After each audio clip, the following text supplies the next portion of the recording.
Good morning, students. Good morning, ma'am.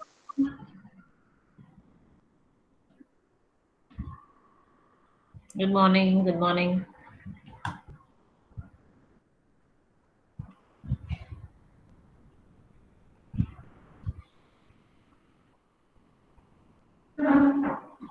Let me wait for a minute or so. Others are joining in. So, did all of you finish installing the software? Can I have some response? Yes, Yes, ma'am. Yes, ma'am. Anybody having any issue in that with respect to installation? Are you getting any errors? Did you all try what we did in the last lab? Yes, ma'am. Yes, ma'am. We tried all the components given. Very good. Very good. Okay. Anybody having any problem, any issues? Anyone with that, with respect to the installation, or you're not able to do something? If such is the case, you can speak out with respect to that 1 or 2 minutes before we begin the class.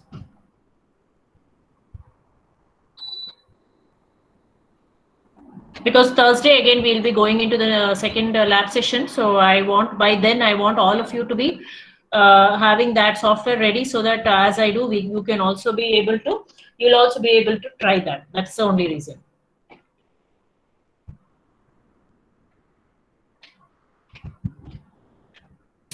Okay.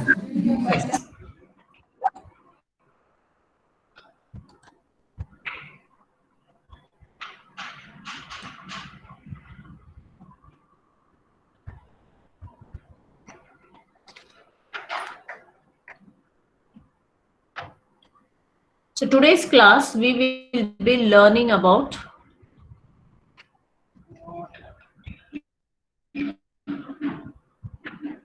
one minute.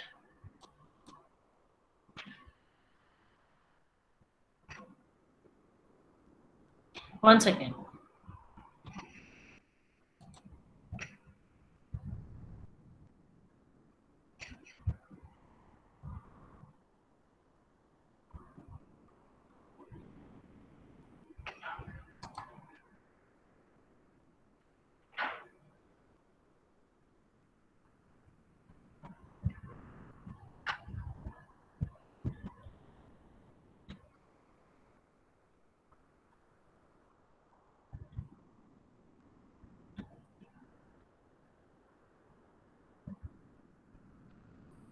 Okay, today's class will be learning about data models, schema, and instances.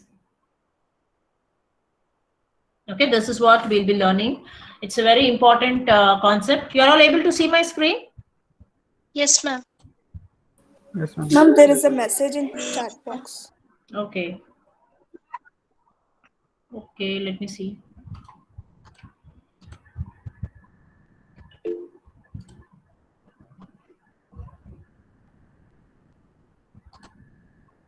It's not opening for me, I don't know.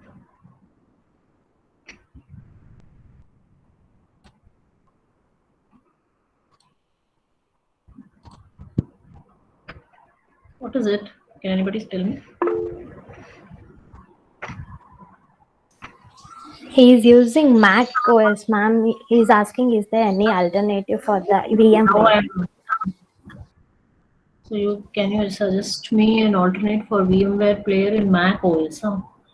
Let me come back to this Vilash after the class. Okay.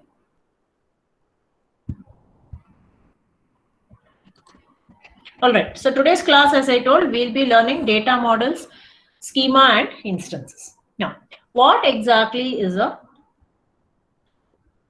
data model? First, we have to understand it. These topics are very important. You should really know what exactly is a data model, what is schema, what are instances. All these are basic terminologies that you have to know before you learn anything further in database. Okay. So please concentrate on the class. So what is a data model? It is nothing but we call a data model as a collection of concepts. Why collection of concepts? That can be used to describe the structure of the database. I'm just putting down the definition, describe the structure of the database. So what is a data model? It is a collection of concepts that can be used to describe the structure of the database. Now, what do we mean by this? Structure of a database means what? Structure of a database means we mean to say the data types, the constraints, the relationships, all that hold for the data. That means, what do we mean by structure of the database? What is the data type of that data? What are the constraints on that particular data? What are the relationships that particular data is having with other data or other database? All this put together, we call it as structure of the database. So a data model is a collection of concepts which is used to describe. How do I describe this structure? How do I describe the structure? By making use of the data model. What do we mean by a structure? The data types, the constraints, the relationships, all that with respect to the data. You call it as the structure of the database. All right. I hope I'm clear. Now, next we will look into it's a very important concept. What are the different categories of data model? Okay. What are the different categories of data model? Now we saw what is a data model. What is a data model? It is a collection of concepts which is required to describe the structure of the database. Now we also saw what do we mean by structure of a database. Next we are going into what are the different categories of data model. Now when we talk about categories, we have something called as a high level data model, or you also call it as conceptual data model. High level data model or a conceptual data model. Next, we also have something called a low level data model, or the low level is called as the physical data model. Now, in between these two extremes, one is high level, the other one is low level. Now, in between these two, we have what is called a representational data model, or you also call it as implementation data model. So, how many types of categories of data model we have seen now? One is high level or a conceptual data model, representation or implementation level data model, and then we saw the low level or the physical data model. All right. Now, when I say high level or conceptual data model, what does that mean? When I say conceptual, we'll go into the detail once again. Conceptual data model means it depends on the way the users are seeing the data. How do you and me, the users, are trying to perceive the database, or how do you and me perceive look at the database? User's point of view, you call it as a conceptual data model. Now, when I talk about physical or the low level data model, low level or the physical data model, this describes how the data is stored in the computer. That is what you talk when we try to tell, or low level or a physical data model tells how the data is stored in the computer. Okay. So this concept which are provided by the low level data models, they are generally used by the computer specialist, or you can call it as a DBA or whoever it is, computer specialist, and generally it is not for end users. It is not for end users. Now, between these two, I said we have a representation or an implementation data model. Okay. Now, how do you do this? For representation or the representational data models, they give you the details of how your data can be implemented. How are you going to represent the data? Conceptual data is, how do I see it? As a user, what is my viewpoint of the database? I'll give you examples, don't worry. The next level, the last level, another extreme we saw was low level. Low level means how do you store the data? Now, I have some conceptual view of my data. I also know how it is getting stored. This representation or implementation model is nothing but it is going to tell you how you are going to implement, how you are going to represent this particular data. Okay, that is what we see as a broader perspective, these three data models. I come to a much deeper understanding of what is again a conceptual data model. Let me get into the details of it. Now, I said, what did I say? Conceptual data model represents the user's perspective. How do you as a user see a database? Now, when I said data model in general, what is a data model in general? It is a collection of concepts in order to describe the structure of the database. Now when I talk about conceptual data model, this conceptual, it's a collection of concepts. Any data model is a collection of concepts, correct? Now, conceptual data model is going to make use of concepts such as entities, attributes, relationships. These are the concepts the conceptual data model is going to make use of in order to describe the database. Okay, so I said conceptual data model means the way the users are seeing it.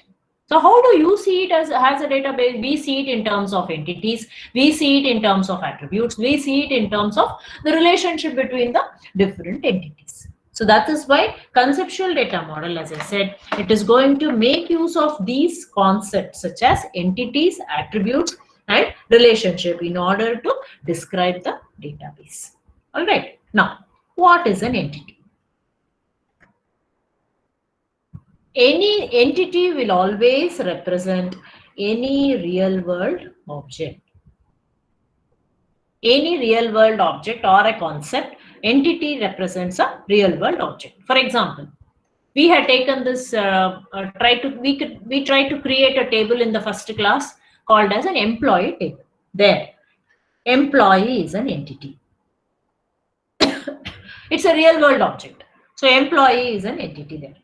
Then we created an item table, correct? Item is an entity there. Okay. Now, if I want to create a student table, student becomes the entity there. Any real world object, you call it as an entity. So employee can be an entity, item is an entity, student is an entity, department can be an entity, office can be an entity. All these are different types of, different examples of entities. Okay, a project can be an entity. As we go ahead, we will be seeing a lot of examples of these. Next, what is an attribute? Now, once you have defined or identified the entities in your database, you should be also able to define the attributes of that particular entity. Every entity will have certain attributes. Attribute means what? It is some kind of a property or some kind of a characteristic of that particular entity. Some property that is going to describe that entity. Some characteristic that is going to describe that particular entity. Okay, they are called as attributes. One second.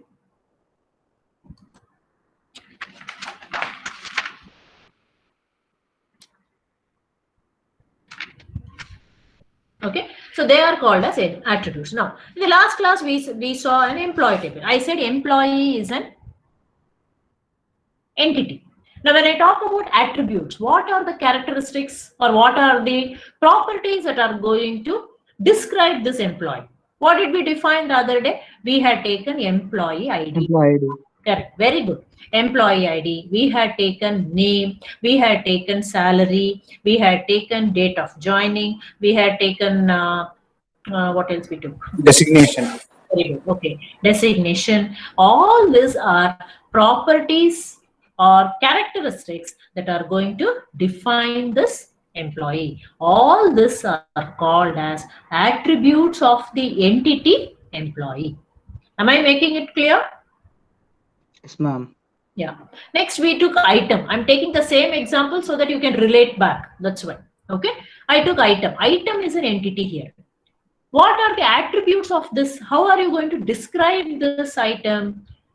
We took one attribute called item ID, item name. Okay. Then we took the price of that item, the quantity that we wanted to associate with that particular item. We took date of purchase of that item. So these are all nothing but the properties or the characteristics that are going to describe this particular entity. So we call all this as attributes. Clear? So what is an entity and what is an attribute? Whenever you when you are given a real-time application to design a database, the first and the foremost thing you should do is identify all the entities of that particular database.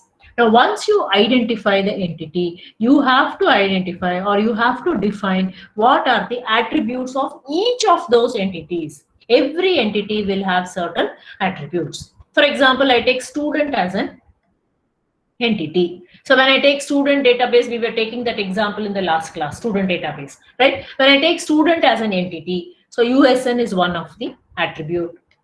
Name is one of the attribute. What is a quota under which you took an admission? That is an attribute. What semester you are in? That is an attribute. Which course you have taken? That is an attribute. So all these are going to describe that particular student. They are called as attributes. The next thing that we were talking of is relationships. Now, when you talk about a database, when you want to design a large database, okay, there will be many entities. There is not going to be just one entity. There will be many entities. Now, when there are many entities, every entity cannot be on their own. You have to build some relationship between the entities. For example, I said I'm going to build a college database. So who are the entities in that? Student is an entity. Faculty is an entity. Department is an entity. Okay, these are all different entities of that particular database. Now, when I say student, somehow student and department should be linked because student belongs to a particular department. And when I say department, a department will have some faculty. So which faculty is associated with which department? So there is always some connection, some kind of a relationship between the different entities. That is how it makes up an entire database. You cannot say, okay, student is a separate entity, not connected with anything. That is wrong. Every entity is connected to some other entity in one way or the other when you try to design a database. That is what you call it as relationship.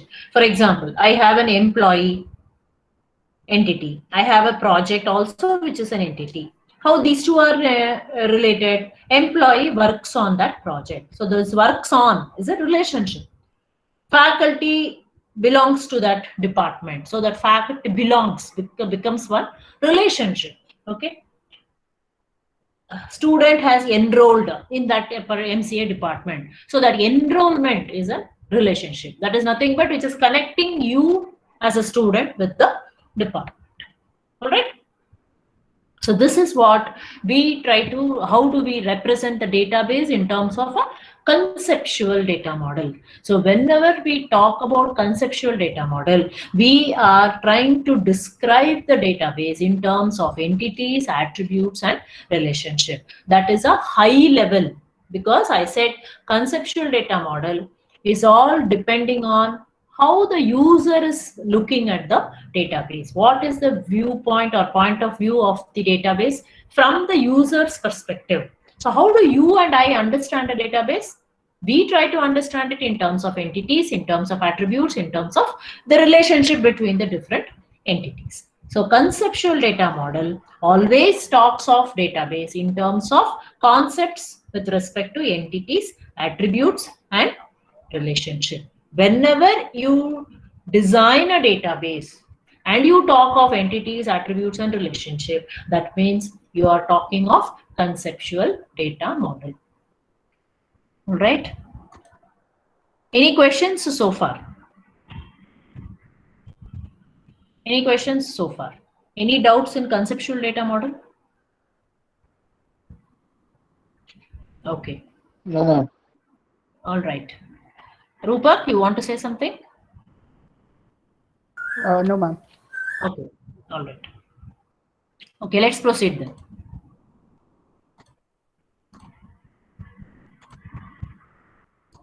Is there anything? All right. Okay. Now, next I come to the representational. I said in between the high level and the low level, we have one data model which is called as the representational data model.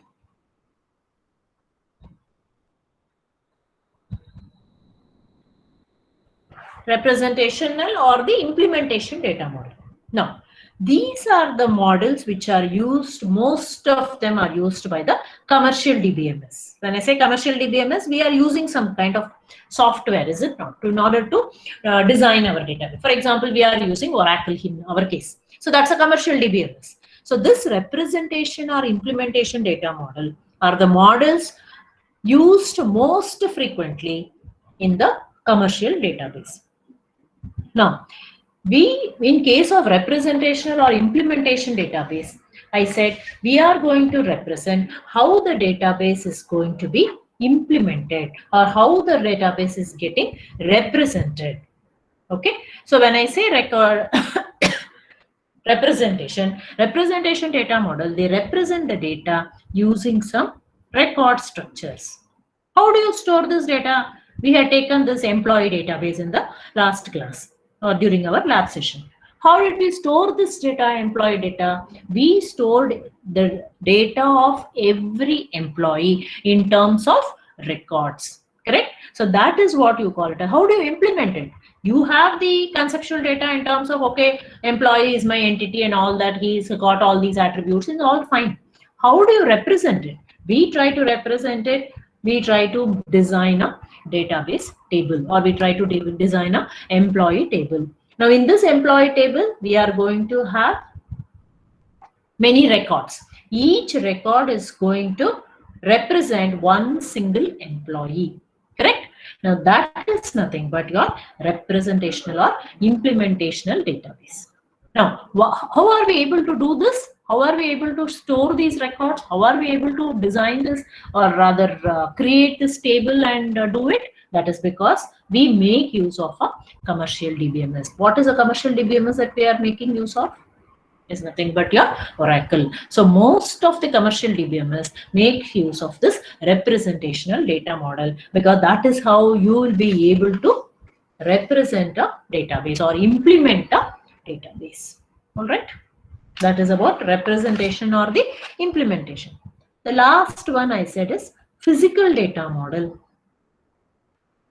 or we call it as excuse me, we call it as low level data model, right? Now, physical data model, I told you already, physical data model, they describe how the data is getting stored as a file. How are you going to store this? You are representing it using tables and records and whatnot. That's your representational data model.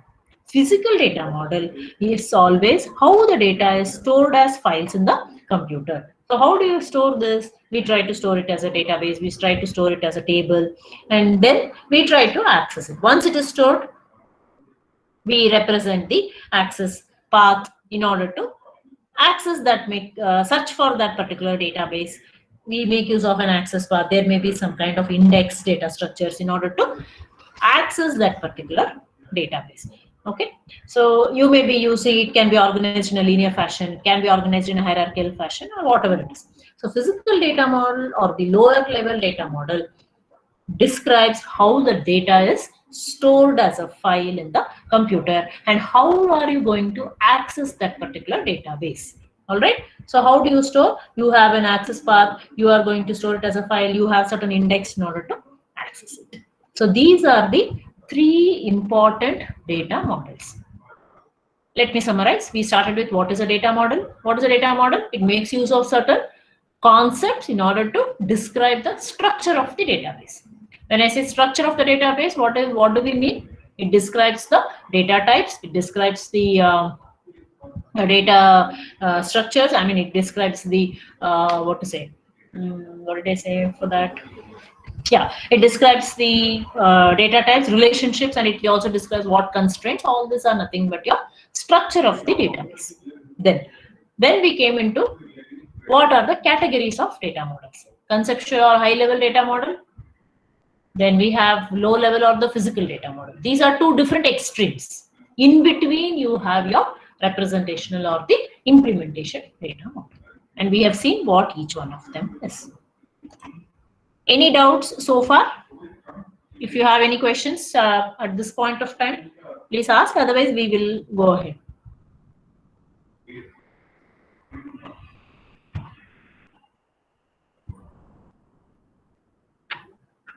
Relational data. Yes? Sorry, I didn't hear you. I didn't hear you. Anyone? Relationship, can you describe again, ma'am? Relationship means you are trying to identify several entities in a database. Now, when I say I want to build a college database ಅಲ್ಲಿ ಯಾರ್ಯಾರು entities ಇರ್ತಾರೆ? Student is one entity, faculty is one entity, department is one entity. So these are all different entities. Now, you cannot say a student as an entity can be held individually. It cannot be a standalone entity. Without faculty, student is nowhere, and without student, there cannot be any faculty. Without student and faculty, there cannot be a department. So there must be some relationship. So faculty belongs to a department, so that's a relationship. Or faculty works for the MCA department, that's a relationship. That means you are trying to connect the different entities. The connections are called as relationships. Is it clear? Okay, ma'am. Yeah. Okay, we shall proceed further if there are no further questions on this. Okay, let me change the sheet. 1 second.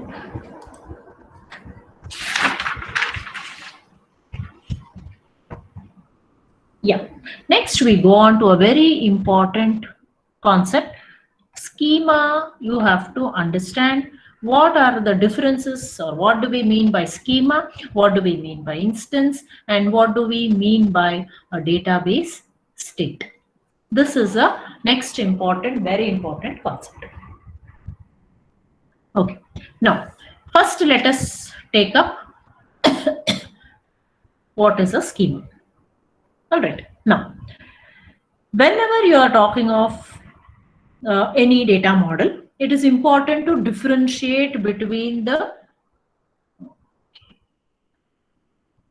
description of the database, okay, and then the database itself. What is a database? We all know. Description of the database.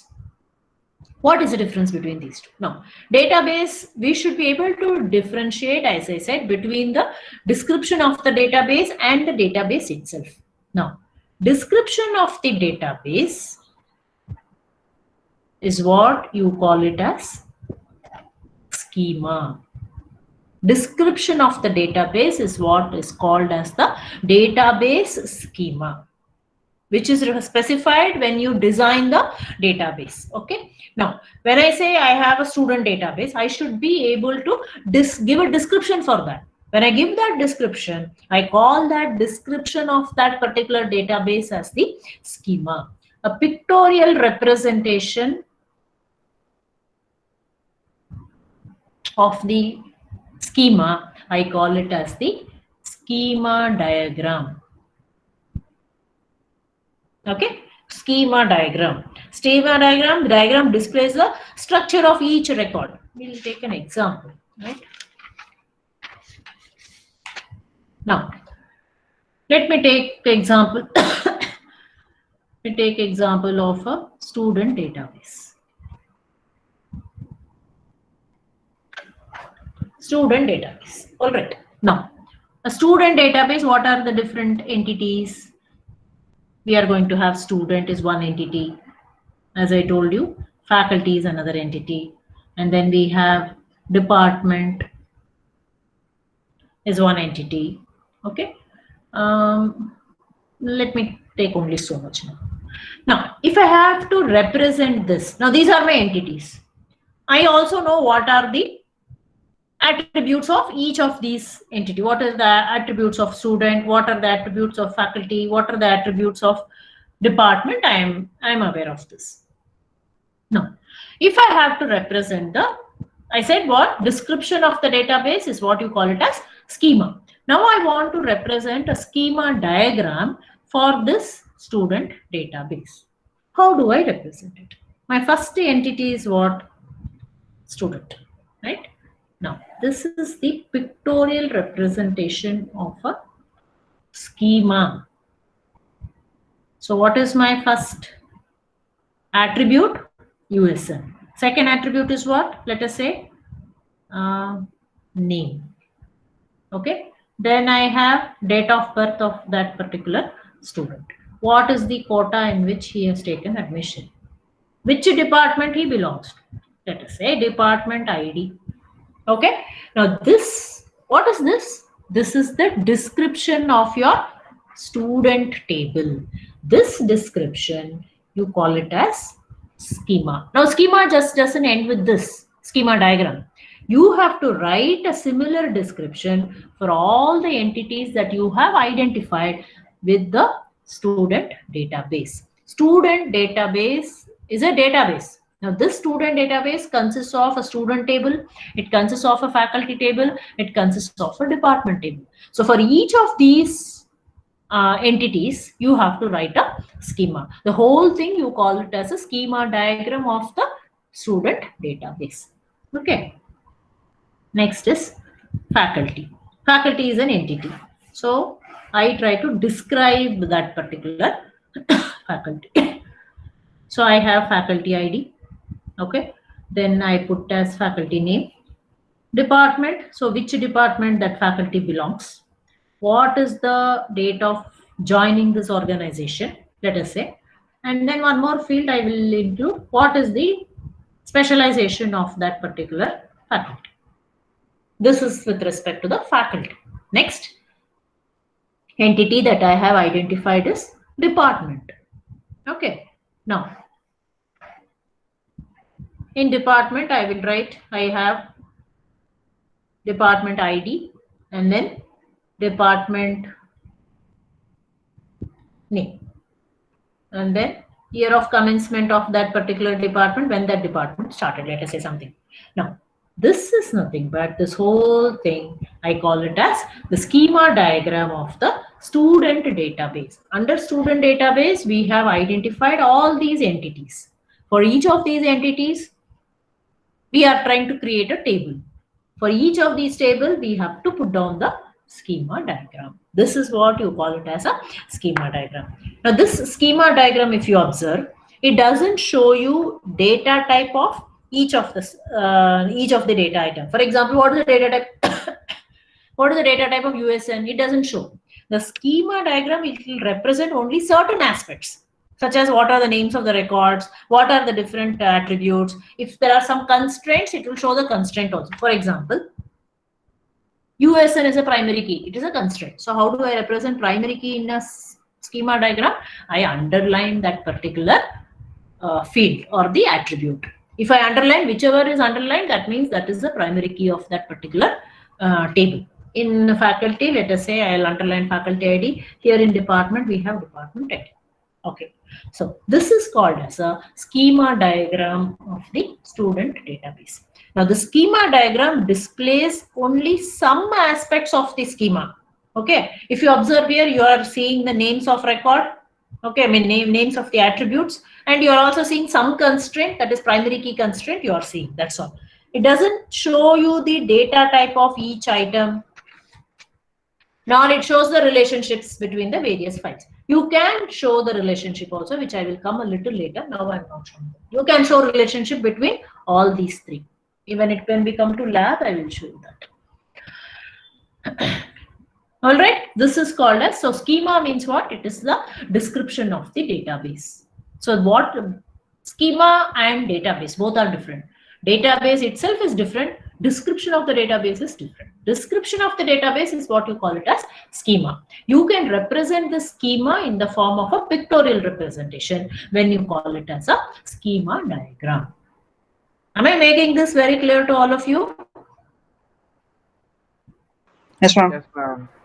Yes, ma'am. Yes, very good. Okay. Right. Let us proceed further. Next. Now, Now, whenever you are trying to put in some data into the database, the data in the database will change frequently. It will change. Okay, it will change because data will change means what? I may add a student, I may delete a student, I may update some data in the student, the date of joining I may change, quota I may change, some changes I will keep making. Okay, but your schema will generally not change. Generally, it will not change unless you want to add a particular field or an attribute. Then you make some changes in. That's very rare. That means the frequency with which your data changes is more than the frequency with which your schema will change. All right. Now, let us look at what was next. Yeah, database state.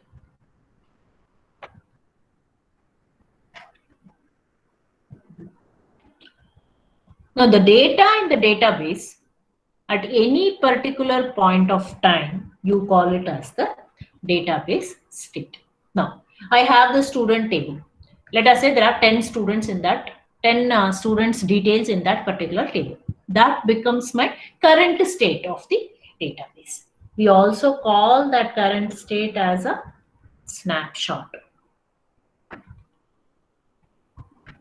Okay. Now, when I try to define the database initially, when I try to define the database, we specify only the database schema.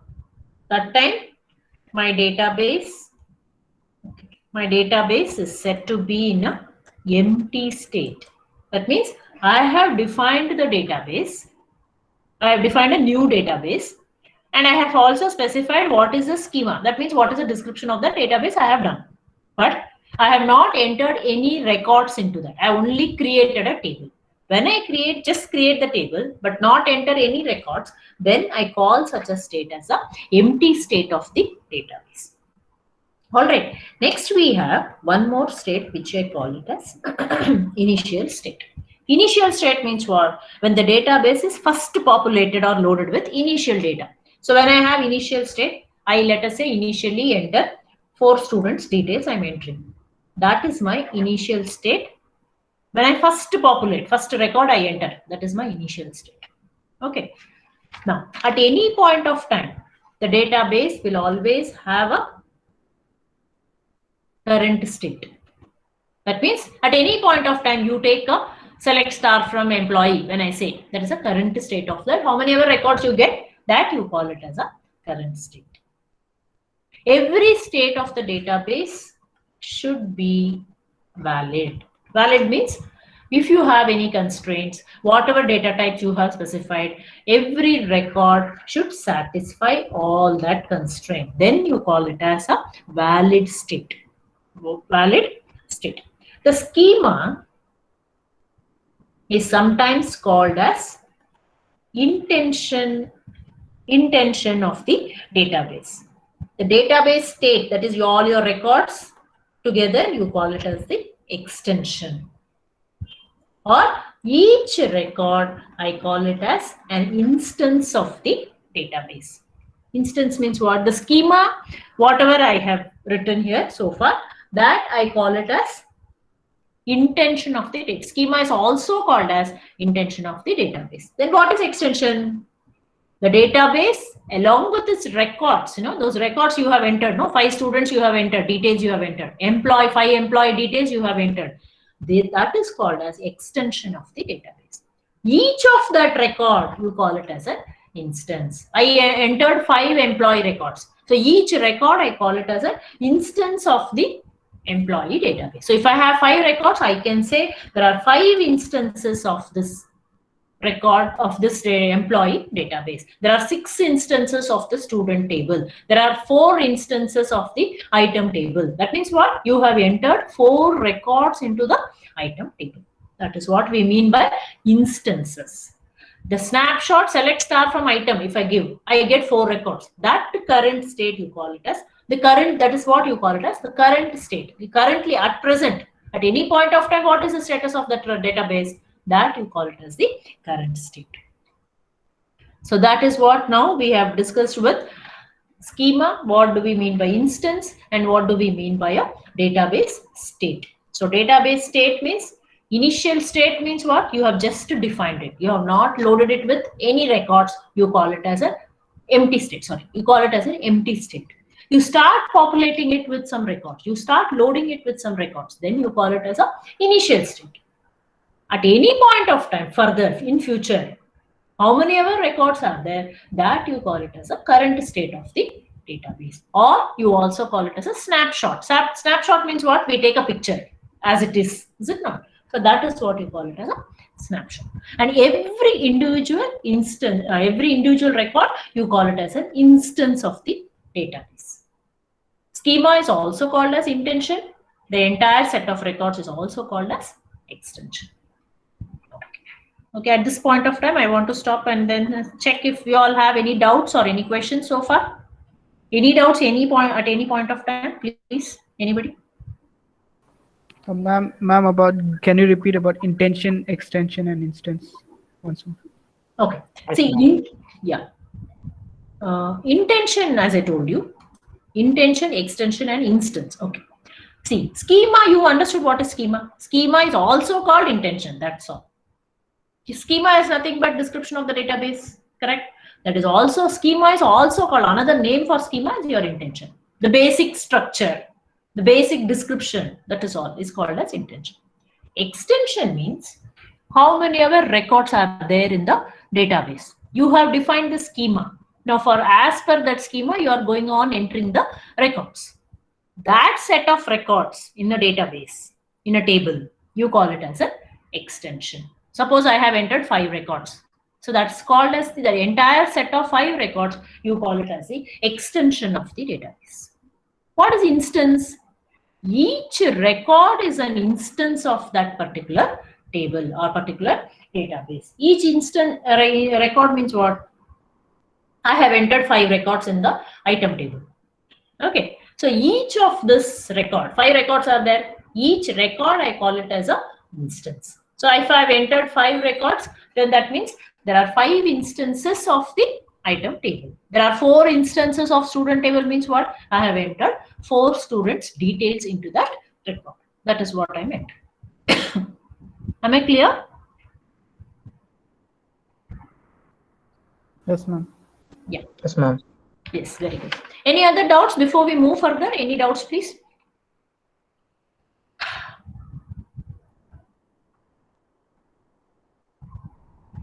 Are you all able to follow whatever I'm trying to tell? Yes, ma'am. Yes, ma'am. Yes, ma'am. Yes, good, good. All right, let's move on.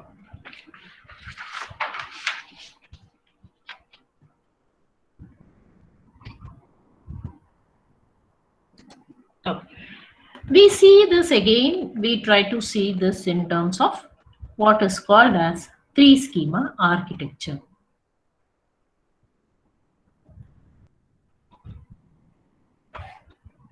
The same thing that we saw, we try to put it in a different form. Okay. Now let me show you what is a 3-schema architecture. Now, this schemas can be defined at 3 levels. Okay. Let me put down quickly.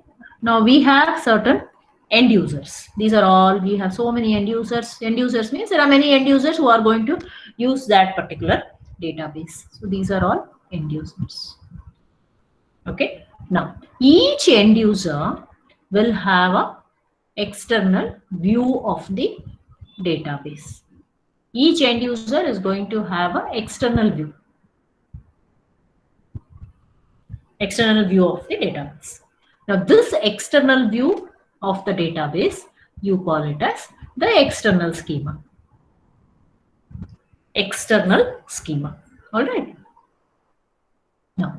Now this external view gets mapped on to the conceptual schema. Gets mapped onto the conceptual schema. This conceptual schema is nothing but your conceptual level or the conceptual data model comes into this. After this, after this conceptual schema in turn is mapped on to the what you call it as internal schema. Okay, internal schema, or this is your what we saw so far, low level of the physical data model comes into this level. Internal schema means what? We are going to store the database. Let us say I'll put it somehow like this. All right, these are all your stored database.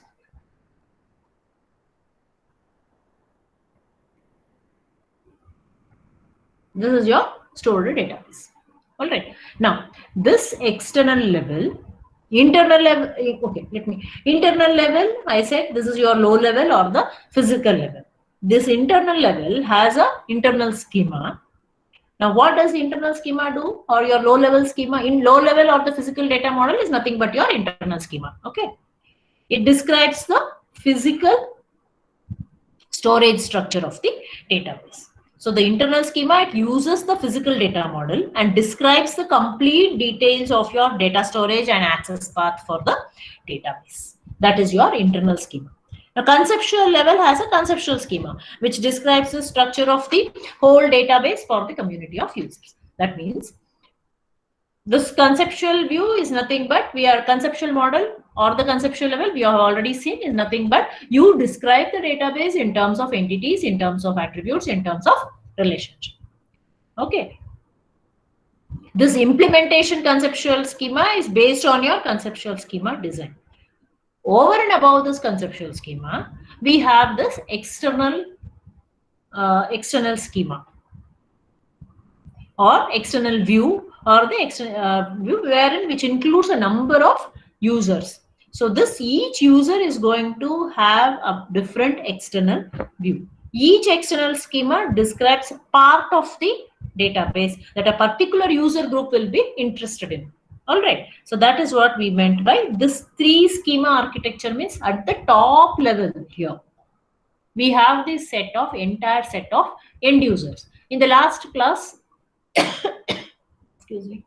In the last class, we have seen who are the different types of end users.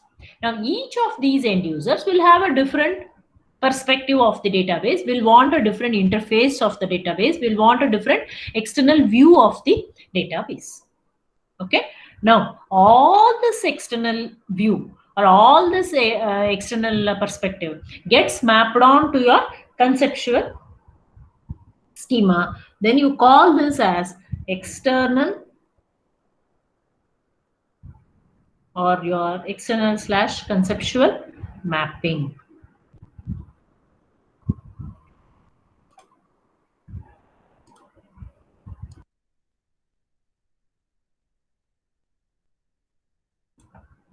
Okay, so we are going external. The external views are getting mapped onto your conceptual. Conceptual schema is the same. All the database, however you want to view it, it is still defined in the terms of entities, attributes, and relationship. But this external view, you are trying to map it to your conceptual schema. Then that linkage, you are calling it as external or conceptual mapping. Here again, between the conceptual schema and the internal schema, you have conceptual or internal mapping. So you are trying to store the entities, you are trying to store the attributes, you are trying to store the relationship. All that is done in your internal schema. So 3 schema architecture means you have external schema, you have conceptual schema, and your internal schema. Am I clear?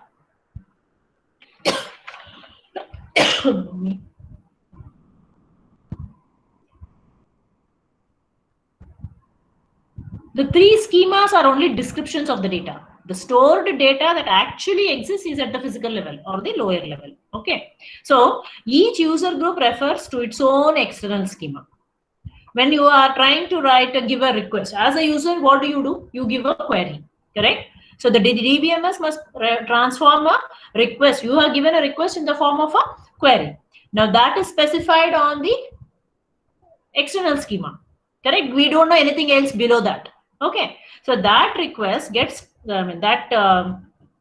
request which you have given in the form of a query it gets transformed into a request against your conceptual schema. That means whatever query you are trying to specify, this mapping will take care of which entity you are trying to access or which database you are trying to access. That mapping will be done. The DBMS has to do that transformation from that query to this in order to access against this conceptual schema, and then the request is transferred to the internal schema. You try to access it from the database, and then it comes back to you in the form of result.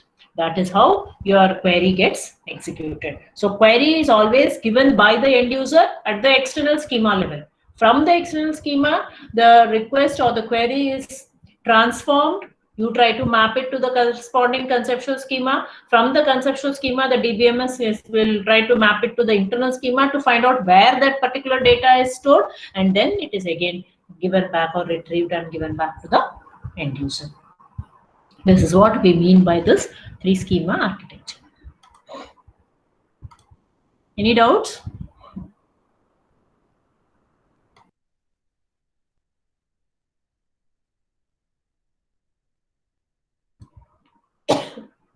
Yeah. Any doubts, anyone?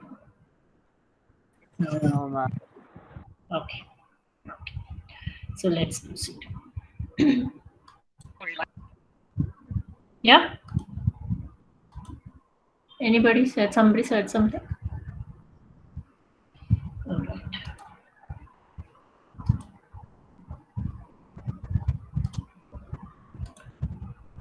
Next, we try to see what is data independence.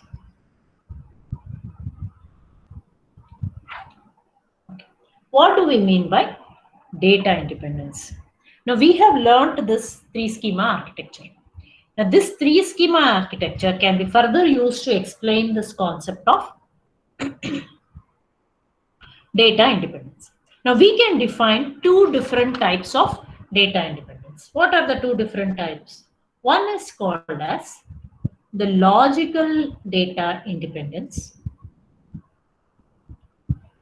Okay. The other one is called as the physical data independence. All right. How do we understand this? Logical data independence and physical data independence. Now, logical data independence is the capacity to change the conceptual schema without having to change the external schema or application program. That means I can make any changes in the conceptual schema, but the user will not get to know that at all. Any change in the conceptual schema, but still user will be able to access the same way in which he was doing it even before the change was made. Any change to conceptual schema means what? I can add a record. If I add a record, does it going to affect the end user? Not at all. I can add some constraints. I can add a data item. I can try to remove a record. I can try to remove a data item. All these are nothing but changes in the conceptual. Conceptual schema means what? Entities, attributes, and relationships. I can make any changes at that level without the knowledge of the end user. The end user will still be able to access the data. If I remove or delete a record here in terms of entities, in terms of attributes, if I do make some changes, if I change the data type, does it affect the user's application in the way he is going to access it? No. That is what you call it as logical data independence. The capacity to change the conceptual data or conceptual schema without having to change the external schema or the application program. All your applications are running here. I am not making any changes in the application program. I'm not making any changes in the external schema. I can still make some changes in the conceptual schema. That is called as a logical data independence. Right? So external schema, they are as it is. It is not going to get affected by the change that you are going to make at the conceptual schema. Physical, given having said this, you can always identify what is going to be physical data schema, physical data independence. Physical data independence means what? It is the capacity to change the internal schema. I change the internal schema without having to change the conceptual schema. I make some changes in the internal schema, this part, but that is not going to affect my conceptual schema. Means what? I try to increase the storage. If I try to increase the storage, does it affect conceptual schema in any way? Does it affect my entities? Does it affect my attributes? Does it affect my relationship that I have defined? Does that affect my number of records that I have added at the conceptual level? No. I can add some storage. I can try to speed up my access. I can try to change the access path. I can try to bring in some more indexes in order to access it very fast, in order to improve my performance. I can do all that at the internal level. All these changes that I make at the internal schema without any changes in the conceptual schema, I call it as physical data independence. So that is the major difference between what do we mean by a physical data independence and a logical data independence. You may have to recreate or reorganize some files. You may have to add some additional access structures. You may want to improve the performance of retrieval. Suppose I want the retrieval to be fast. In that case, I make some changes at the internal schema. I make some changes at the storage. That is not going to affect my conceptual schema. Since conceptual schema is not affected, obviously my external schema also will not get affected. So that is the difference between the logical data independence and the physical data independence. Any doubts?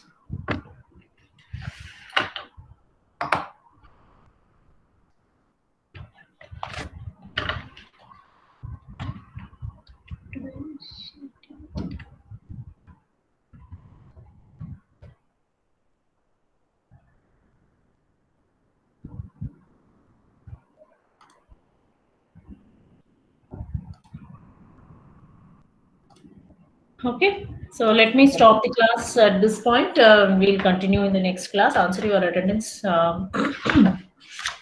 Anaga? Yes, ma'am. Bilash? Yes, ma'am. Akhil? Yes, ma'am. Yeah, Akrut? Yes, ma'am. Anusha? Yes, ma'am. Aravind? Present, ma'am. Harifullah? Yes, ma'am. Vanakraj? Present, ma'am. Ram Prakash? Yes, ma'am. Bhargav? Yes, ma'am. Rahmatullah? Present, ma'am. Chaitra? Present, ma'am. Chandana? Charan? Darshan? Yes, ma'am. Yeah, Darshan? Present, ma'am. Diksha? Present, ma'am. Present, ma'am. Dakshayani? Present, ma'am. Divya? Hemalata? Yes, ma'am. Present, ma'am. Yeah, Kuma? Present, ma'am. Jayant? You didn't call my name, ma'am. Sir, I'm still in Jayant, no? Okay, Kishan, I didn't, sorry. Okay, I marked you. Jayant? Present, ma'am. Yeah. Divya? Yes, ma'am. Kaushik? Present, ma'am. Lakshmi? Ravanya? Present, ma'am. Manish? Present, ma'am. Manoj? Present, ma'am. Mohit? Yes, ma'am. Naval? Present, ma'am. Navya? Present, ma'am. Nikhil? Present, ma'am. Mahendra? Present, ma'am. Pooja? Pawan present, ma'am. Pavan? Yeah, Pavan. Pawan present, ma'am. Yeah. Purnima? Present, ma'am. Raman? Yes, ma'am. Rashmi? Yes, ma'am. Rupak? Yes, ma'am. Sai Kumar? Yes, ma'am. Samir? Present, ma'am. Santosh? Present, ma'am. Shadab? Present, ma'am. Sharan? Present, ma'am. Nisham? Present, ma'am. Heetal? Present, ma'am. Shivani? Present, ma'am. Soumya? Spurti? Present, ma'am. Vishnu? Present, ma'am. Sugandhini? Sushma? Present, ma'am. Sushmita? Present, ma'am. Sushmita, you? Present, ma'am. Tirtha? Present, ma'am. Tripti? Present, ma'am. Varsha? Present, ma'am. Veena?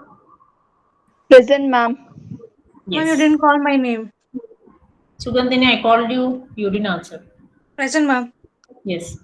Okay, students, thank you. We'll see you in the next class tomorrow. Thank you.